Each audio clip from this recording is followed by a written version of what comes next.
I'm going to be showing you how to live quiz on Zoom meeting. So to run a live quiz on a Zoom meeting, you have a few different options depending on how interactive and structured you want the quiz to be. So you can try using Zoom's built-in polling feature, which is best for MCQs, or you can try using third-party tools. So in order to do that, you just need to join a meeting and look down at the toolbar where you can find the option of apps right here. Just go ahead and tap here and just go to search new apps.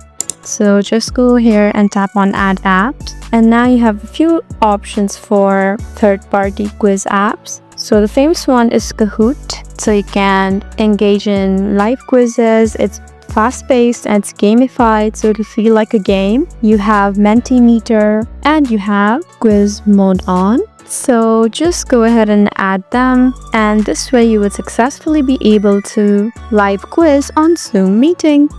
I hope this video was helpful for you. Please leave us a like and drop us a comment down below, and we'll see you again in our next video.